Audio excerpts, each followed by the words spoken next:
Hello everyone. In our first lecture on periodic table, we have studied Dubernier's periodic law, law of triads, Mendeleev's periodic law, and Newland's law of octaves and their limitations. In our second lecture, we have studied modern periodic table.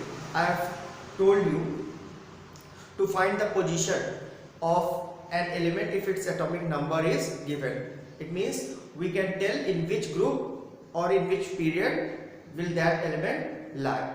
Now today we are going to study the variations in properties of elements.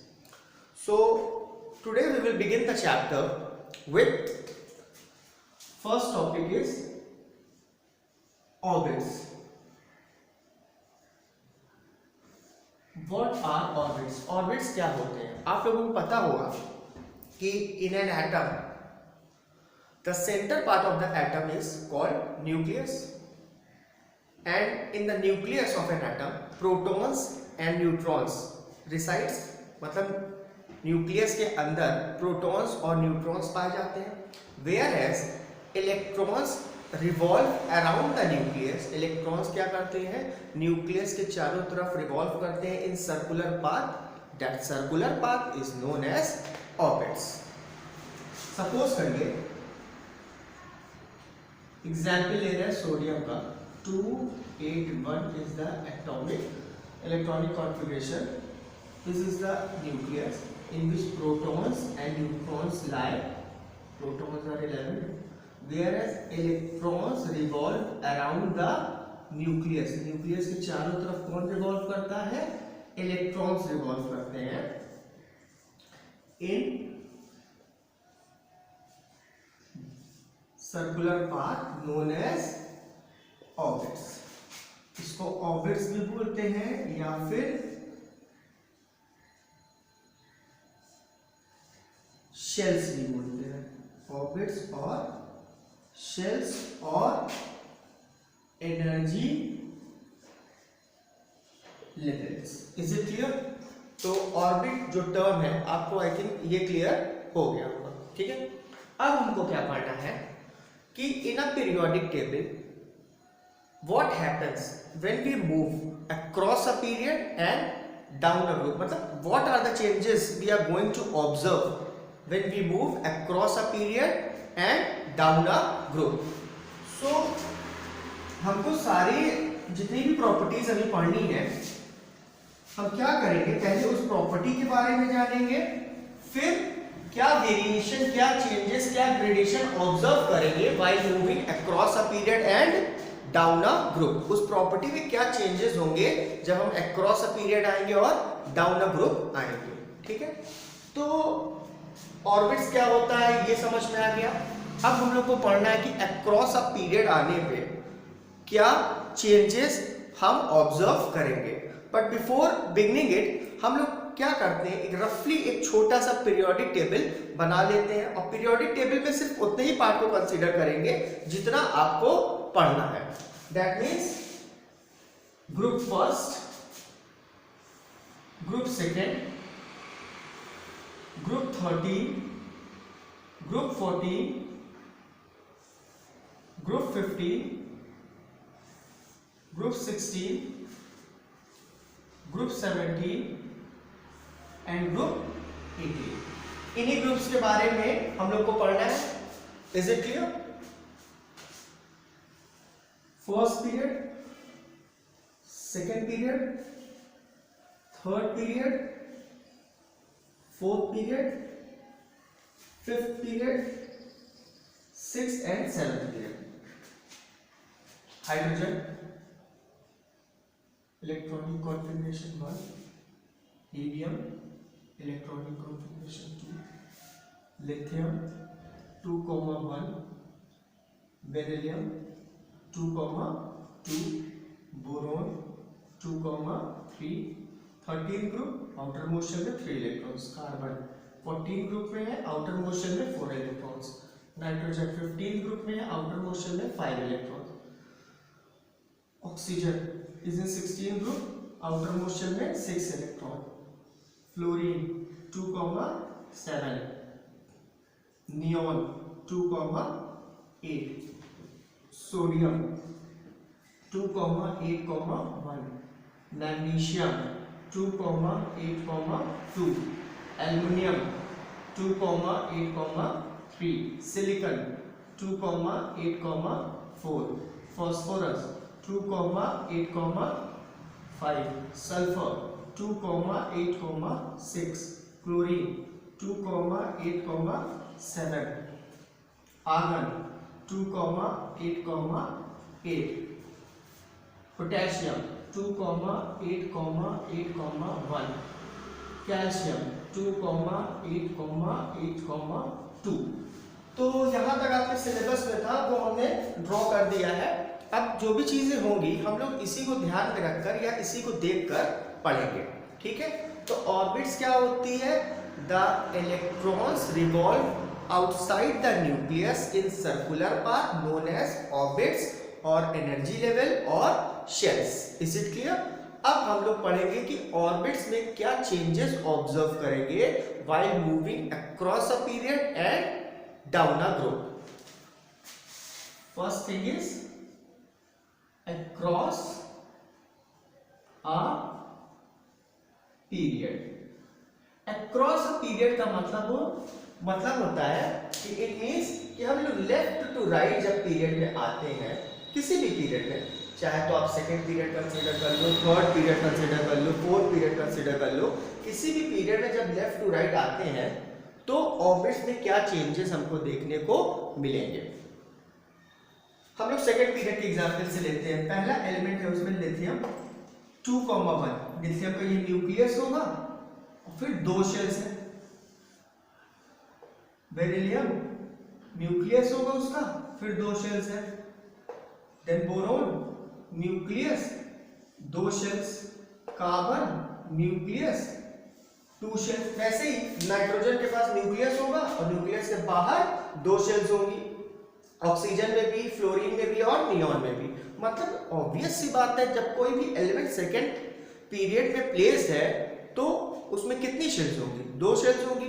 Third period में कोई भी element place होगा, सब में कितनी shells होंगी? 3 shells होंगी। Fourth period में कोई भी प्लेस होगा तो कितनी शेल्स होंगी? 4। इन the same way fifth period में 5 शेल्स होंगी, मैं 6 पीरियड में 6 शेल्स होंगी और 7th पीरियड में 7 शेल्स होंगी। Is it clear? तो मतलब क्या हुआ कि जब भी हम लोग अक्रॉस अ पीरियड मूव करते हैं, number of shells remains the same.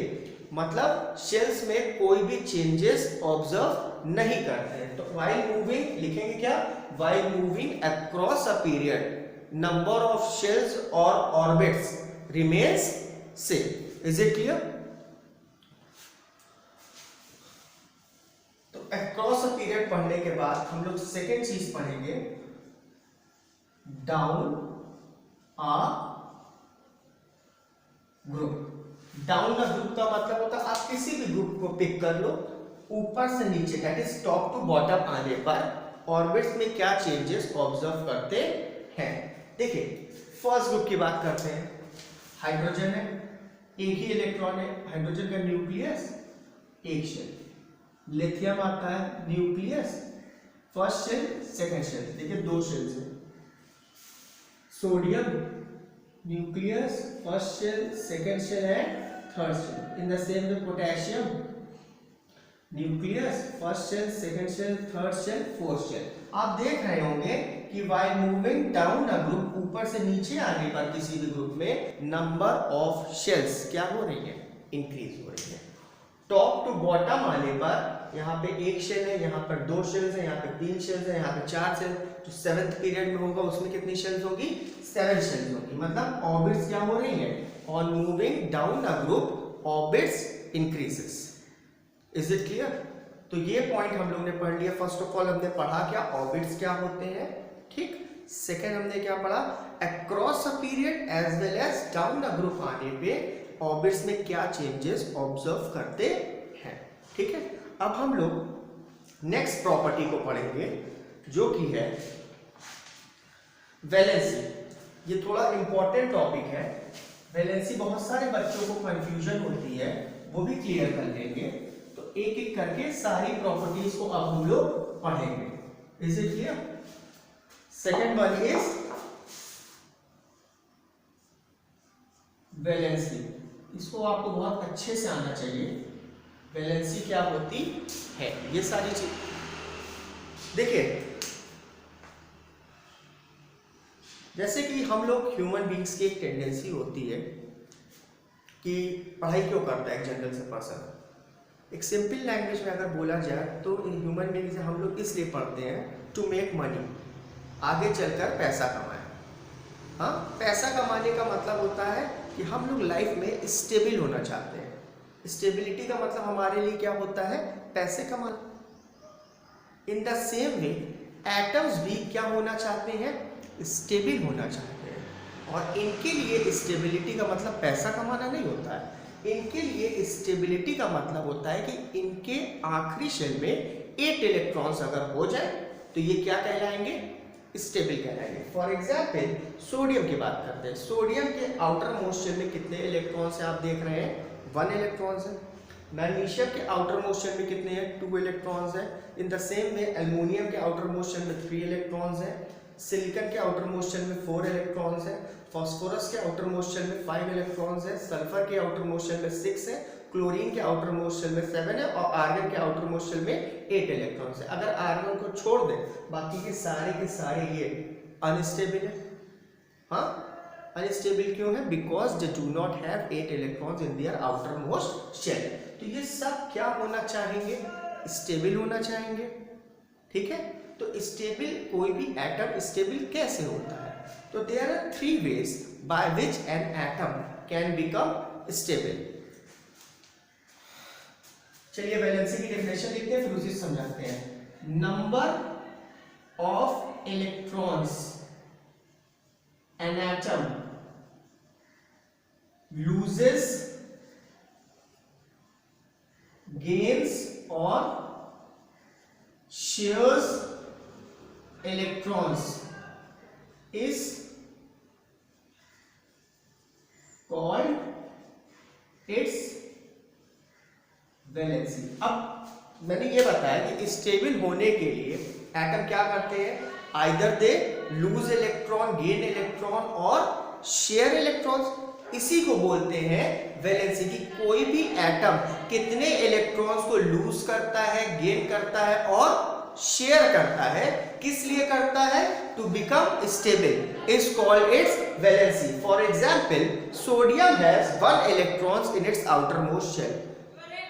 Magnesium has 2 electrons in its outer most shell. तो सोडियम कैसे स्टेबल होगा? It will lose its 1 electron. अगर देखिए ये 1 इलेक्ट्रॉन अपना लूज कर दे तो sodium will become stable. In the same way magnesium will lose 2 electrons to become stable. Aluminium will lose 3 electrons to become stable. These are sodium, magnesium and aluminium are metals and they become stable by losing their electrons. जो electrons उनके outer most shell में present होते हैं ये metals क्या करते हैं? उनको लूज करते हैं। अब आते हैं नॉन मेटल्स की बात। फास्फोरस, सल्फर, क्लोरीन, इनके आउटर मोस्ट शेल में 5 इलेक्ट्रॉन्स हैं, इनके आउटर मोस्ट शेल में 6 हैं, इनके आउटर मोस्ट शेल में 7 है, इनके आउटर मोस्ट शेल में 5 है। 3 की शॉर्टेज है तो ये स्टेबल कैसे होंगे? आइदर बाय गेनिंग 3 इलेक्ट्रॉन्स और by sharing 3 electron. In the same way sulphur के आउटर मोस्ट शेल में 6 इलेक्ट्रॉन्स है तो ये स्टेबल कैसे होगा? आइदर बाय गेनिंग 2 इलेक्ट्रॉन्स और बाय शेयरिंग 2 इलेक्ट्रॉन। क्लोरीन कैसे स्टेबल होगा? आइदर बाय गेनिंग 1 इलेक्ट्रॉन और बाय शेयरिंग 1 इलेक्ट्रॉन। एक चीज क्लियर कर लेते हैं कि metals become stable by losing electrons. Metals stable कैसे होते हैं? By losing electrons, whereas non-metals become stable by gaining electrons और by sharing electrons. Metals lose करेंगे whereas non-metals क्या करेंगे? Gain करेंगे या share करेंगे। Is it clear? अब since metals are losing electrons to become stable, that is why metals will form positive. चलिए वो हम आगे देख लेंगे। बट मेटल्स क्या करते हैं? इलेक्ट्रॉन्स को लूज करते हैं। ठीक है, लिख देते हैं। तो ये स्टेबल कैसे होगा? बाय लूजिंग 1 इलेक्ट्रॉन तो it's valency is 1. It will become stable by losing 2 electrons. Its valency is 2. Aluminium valency is 3, phosphorus valency is not 5, 3. क्यों 3? Because it will become stable by gaining 3 electrons or by sharing 3 electrons. Sulphur की valency क्या होगी? 2 valency होगी. Why 2? Because ये 2 electrons gain करेगा या share करेगा. इन the same way chlorine की वैलेंसी 1 होगी. ठीक है. Whereas नोबल गैसेस जो होते हैं इनके आउटर मोस्ट शेल में 8 इलेक्ट्रॉन्स होता है. दे आर ऑलरेडी स्टेबल, तो इनकी वैलेंसी क्या हो जाएगी? 0. Why 0? क्योंकि ये ऑलरेडी क्या है? स्टेबल है. इनकी ना गेन करने की टेंडेंसी होती है ना लूज करने की टेंडेंसी होती है. तो वैलेंसी क्या होती है? Number of electrons an atom loses, gains और shares is called its valency. अब हम लोग देखेंगे क्या वेरिएशन आप ऑब्जर्व करोगे while moving across a period and down the group. पहले अक्रॉस अ पीरियड की बात करते हैं. अक्रॉस कोई भी पीरियड एक पिक कर लेते हैं. चलिए थर्ड पीरियड की बात करते हैं. Sodiums valency is +1. मेटल्स की वैलेंसी पॉजिटिव होती है, वेयर एज नॉन मेटल्स की वैलेंसी क्या होती है? नेगेटिव होती है. Why? Because metals form positive ion and non metals form negative ion. चलिए इसकी वैलेंसी +1, इसकी वैलेंसी +2, इसकी वैलेंसी +3, इसकी वैलेंसी 4 है. तो 4 की रिक्वायरमेंट है 4. इसकी वैलेंसी 5 है, तो रिक्वायरमेंट कितने की है? 3 की. 3, 2, 1, 0. फिर से एक बार कॉल करते हैं. 1, 2, 3, 4, 3, 2, 1, 0. तो while moving left to right in a period और अक्रॉस अ पीरियड, जब हम लोग अक्रॉस अ पीरियड मूव करते हैं तो वैलेंसी तो पहले इंक्रीज होती है. कहां तक इंक्रीज होती है? 14th ग्रुप तक. और उसके बाद वैलेंसी क्या होने लगती है? डिक्रीज होने लगती है. तो अक्रॉस अ पीरियड मूव करने पे valency increases up to group 14 and then it decreases. Is it clear? Valency पहले क्या करती है? इंक्रीज करती है and after that it decreases. अब हम लोग पढ़ेंगे वैलेंसी में क्या चेंजेस आप ऑब्जर्व करेंगे while moving down a group. चलिए फर्स्ट ग्रुप से ही देख लेते हैं. इस ग्रुप में क्या वैलेंसी होगी? आउटर मोस्ट शेल में 1 इलेक्ट्रॉन्स है हाइड्रोजन के. ठीक है. तो और ये फर्स्ट शेल है. फर्स्ट शेल की रिक्वायरमेंट सिर्फ 2 ही इलेक्ट्रॉन्स की होती है. 9th क्लास में आप लोगों ने पढ़ा था. तो एक है, एक की ही रिक्वायरमेंट है, तो वैलेंसी 1 हो गई. Lithium will become stable by losing 1 electron. इसकी भी वैलेंसी 1 है. सोडियम भी 1 लूज करेगा, 1 है. पोटेशियम भी 1 लूज करेगा, रुबीडियम, सीजियम, है ना. तो टॉप टू बॉटम आने पर आप किसी भी ग्रुप को पिक कर लो. फ्लोरीन है, क्लोरीन है, देन ब्रोमीन है, आयोडीन है. सबके आउटर मोस्ट शेल में कितने? भाई 17 ग्रुप में है तो सबके आउटर मोस्ट शेल में 7 इलेक्ट्रॉन्स है. सबको 1 की रिक्वायरमेंट है. 16 ग्रुप में जो भी एलिमेंट्स प्लेस्ड होंगे सबके आउटर मोस्ट शेल में 6 इलेक्ट्रॉन्स है तो 2 की रिक्वायरमेंट है. 13 ग्रुप की बात करते हैं. सबके आउटर मोस्ट शेल में 3 इलेक्ट्रॉन्स हैं तो ये 3 इलेक्ट्रॉन्स को लूज करेंगे. मेरा बताने का ये मतलब है कि while moving down a group valency remains same. Valency में कोई चेंजेस नहीं होते हैं जब आप top to bottom in a group move करते हो. Is it clear? तो डाउन अ ग्रुप आने पे valency remains same. Is it clear? ये चीजें आपको समझ में आ गई होंगी. ठीक है. तो वैलेंसी भी ओवर हो गया. अब हम लोग थर्ड पॉइंट पढ़ेंगे, atomic size. Third point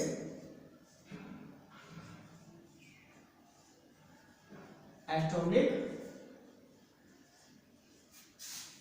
size. ठीक है. एटॉमिक साइज क्या होती है पहले ये समझते हैं, फिर उसके बाद क्या पढ़ेंगे कि क्या वेरिएशंस होंगी when we move down a group और across a period. Is it clear? चलिए एटॉमिक साइज हम एक एग्जाम्पल से आपको समझाते हैं। चलिए लिथियम का स्ट्रक्चर बनाते हैं।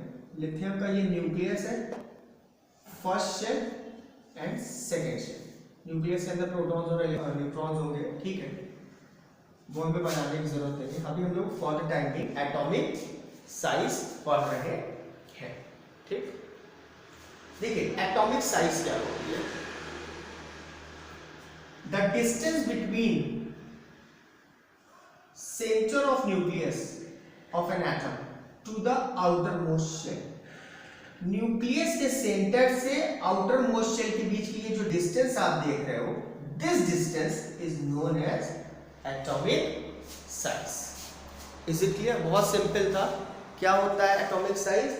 Distance between centre of nucleus of an atom to the outer most shell.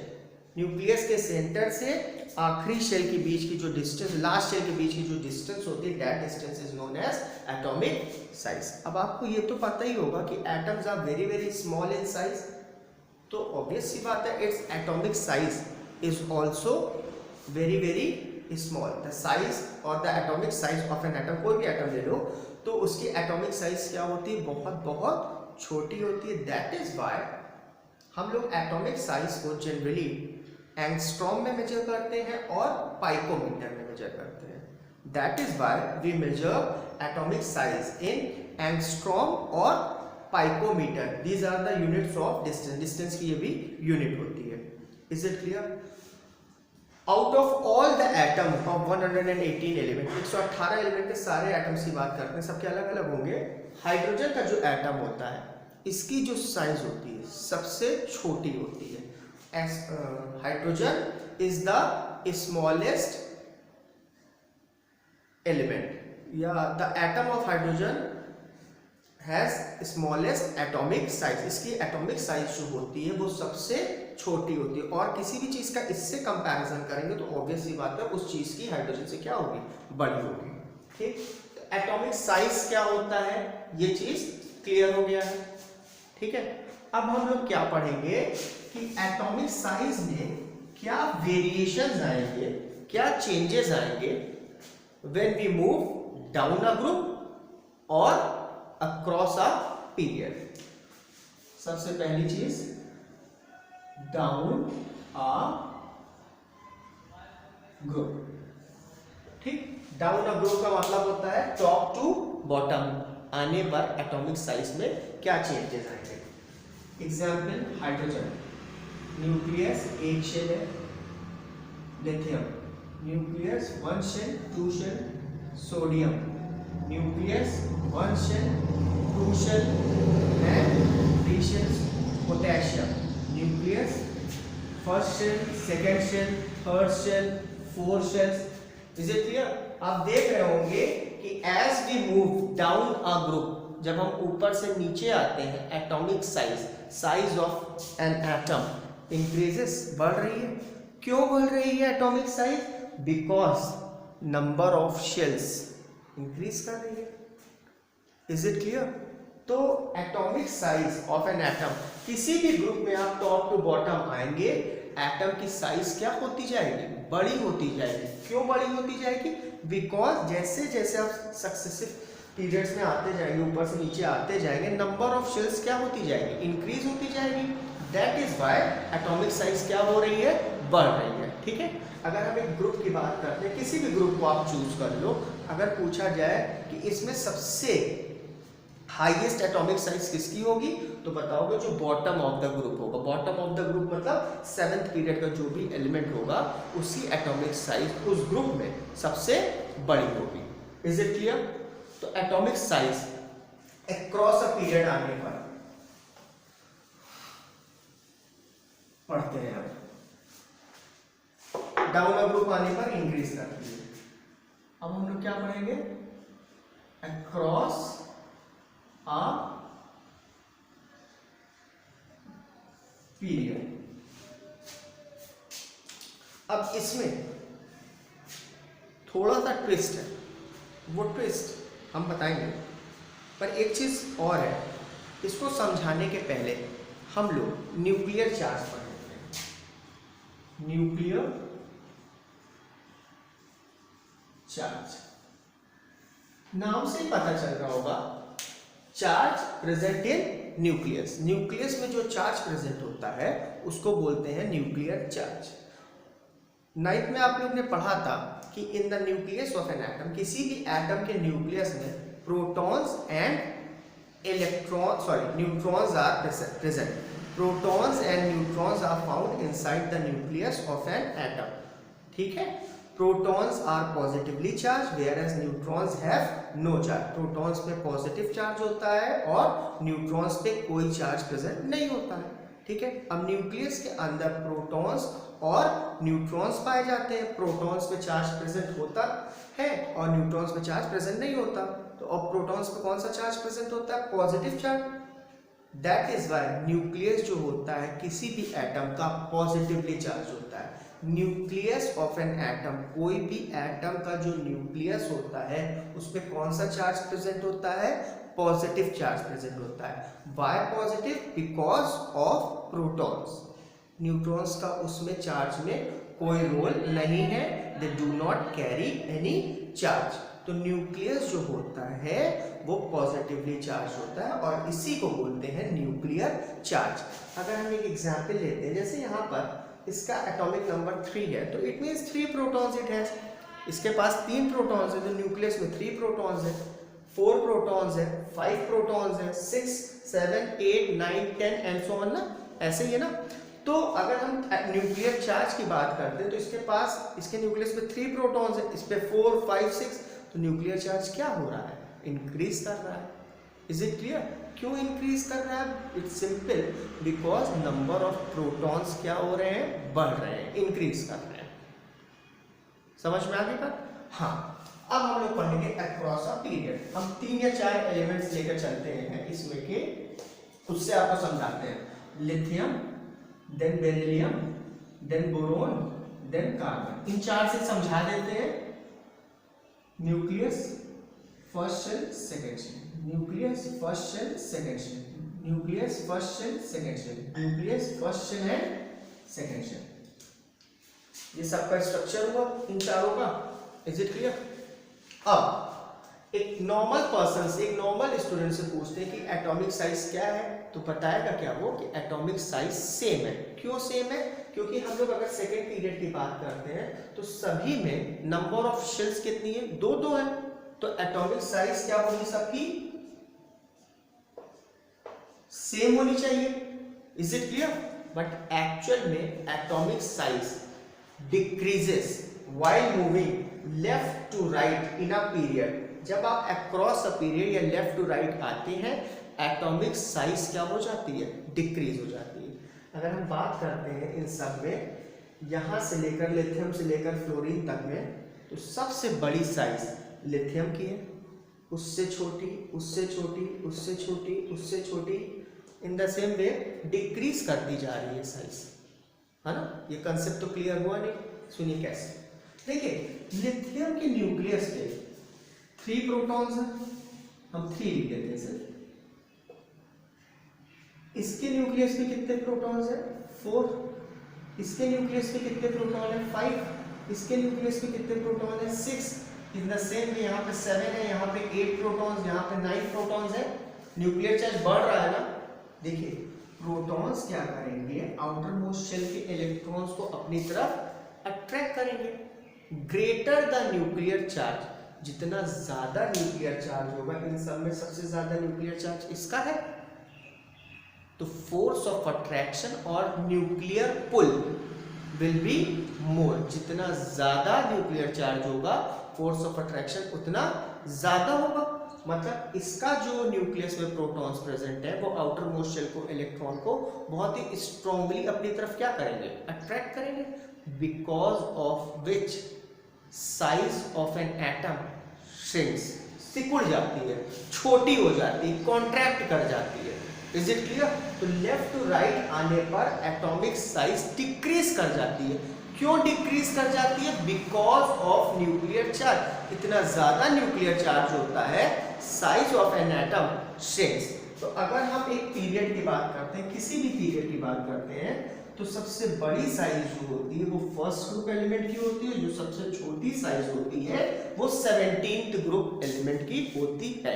इस चीज को ध्यान में रख लीजिए, क्योंकि इसके बाद की सारी प्रॉपर्टीज इसी प्रॉपर्टी पे डिपेंड करेंगी। Is it clear? तो लेफ्ट टू राइट आने पे, on moving left to right in a period, atomic size of an atom decreases. Why? Because nuclear charge increases. ठीक है। नोबेल गैसेस जो प्रेजेंट होते हैं इनको हमने काउंट नहीं किया था अभी जो हम समझा रहे थे। मैंने बोला था सबसे बड़ी साइज इसकी होगी और सबसे छोटी साइज इसकी होगी। नोबेल गैसेस क्या होते हैं?